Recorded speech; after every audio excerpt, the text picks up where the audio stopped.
আকাশের রংটা ছিল সেই দিন খুবই অদ্ভুত। রোদটা ছিল কেমন যেন ভারী লালচে। মাটির নিচে কিছু একটা কাঁপছিল। বনের রাজা টিরেক্স তার চোখ তুলে তাকালো। বাতাসে কাঁপছে পাখিগুলো। পাখিরা দিশেহারা হয়ে উড়ছে।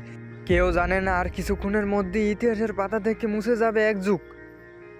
দূরের আকাশে এক ছোট্ট বিন্দু দেখা গেল, যেন একটা তারা দ্রুত নিচে নামছে। কেউ তখনও ভাবেনি ওই বিন্দুটাই হলো মৃত্যুর তারা। কয়েক মিনিটের মধ্যেই আকাশ জ্বলে উঠল। সূর্য হঠাৎ পাগল হয়ে গেছে। ধুম!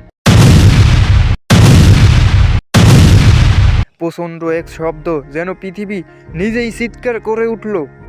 বাতাসে আগুন, সমুদ্রে ঢেউ, পাহাড় গলছে, বন পুড়ছে, ডাইনোসরদের দৌড়ানো শুরু হলো। কেউ পাহাড়ে উঠছে, কেউ জলে লাফ দিচ্ছে, কেউ নিজেদের ছানাকে বুকে টেনে নিচ্ছে।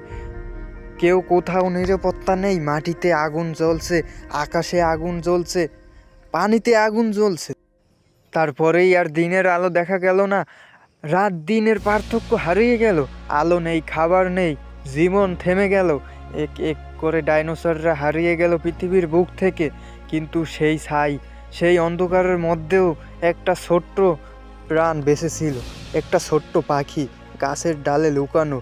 সেই পাখিটাই একদিন মানুষকে পথ দেখাবে, আকাশে উড়তে শেখাবে। আর এভাবেই শেষ হয়েছিল এক যুগ। পৃথিবী কেঁদেছিল, কিন্তু সময় থামেনি।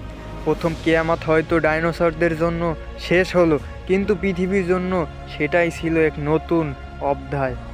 তো বন্ধুরা, আমি এমডি আরিফ, নামটি মনে রাখবে। আর এরকমের ভিডিও দেখতে চাইলে আরও কমেন্টে জানাও, লাইক করো, সাবস্ক্রাইব করো, আর মনে রেখো আমার নামটি।